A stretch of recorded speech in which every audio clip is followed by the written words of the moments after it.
আমি বিশ্বাস করি বর্তমান সংসদে সদস্য হিসেবে যারা ঢোকার সুযোগ পেয়েছেন, প্রবেশ করেছেন, তাদের সকলেই মজবুত।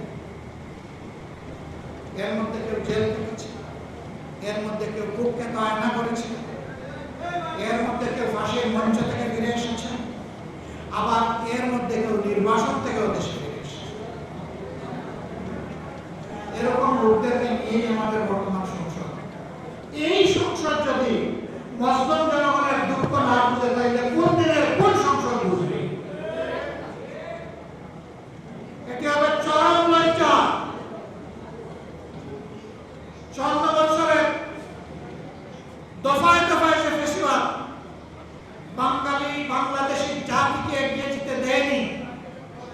সেই ফেসিবাদকে 24-এর বিপ্লবীরা ছুঁড়ে মেরেছিল বঙ্গোপসাগরে, নালায় নর্দমায় ফেলে দিয়েছিল। এখন সেই নর্দমা থেকে এটাকে তুলে আনতে চায় তারা। মনে রাখা দরকার, এই প্রজন্ম প্রমাণ করে দিয়েছে, এই প্রজন্ম যখন জেগে ওঠে তখন মাসের পর মাস আর বছরের পর বছর আন্দোলন করার প্রয়োজন হয় না।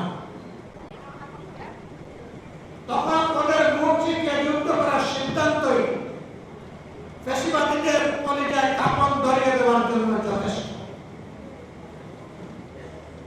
আমরা বিশ্বাস করি এই প্রজন্ম যথাযথভাবে ফ্যাসিবাদের বিরুদ্ধে এখনো তাদের অবস্থান স্পষ্ট।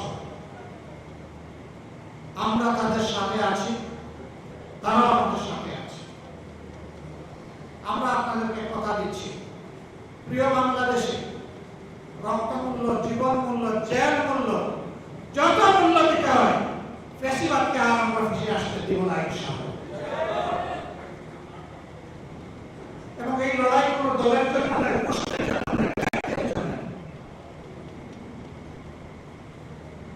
মত জায়গায় থাকবে, আর শুধু বোতল পরিবর্তন করা হবে, এটা বলছি। আমাদের এই জেনজিরা একজনকে সরাইয়া আরেকজনকে বসানোর জন্য এখানে আলোচনা করে। তারা ব্যক্তি এবং লিঙ্গের পরিবর্তন করার জন্য এই যুদ্ধ করে নাই, লড়াই করে। তারা লড়াই করেছে যে বন্দোবস্ত এই জাতিকে ফ্যাসিবাদের জাতাকলে পিষ্ট করেছিল, সেই বন্দোবস্ত পরিবর্তন করেছে। আমাদেরও লড়াই তাই।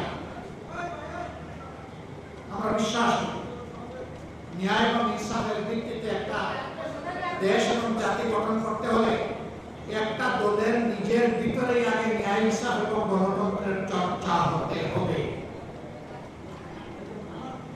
যারা নিজের দলের মধ্যে গণতন্ত্রের চর্চা করতে পারে না, যাদের নিজেদের নেতা কর্মীদের হাতে নিজেদের নেতা কর্মীরাই নিরাপদ নয়, তারা 18 কোটি মানুষের নিরাপত্তা দিতে পারবে না।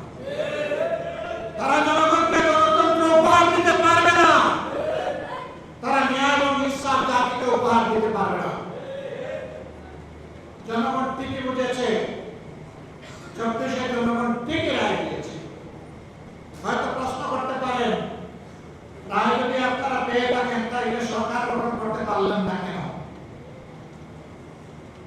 আমাদের রায় হাইজ্যাক করা হয়েছে, ডাকাতি করা হয়েছে, জনগণকে অপমান করা হয়েছে এবং ইতিমধ্যেই তার রাজসাক্ষীও পাওয়া গেছে।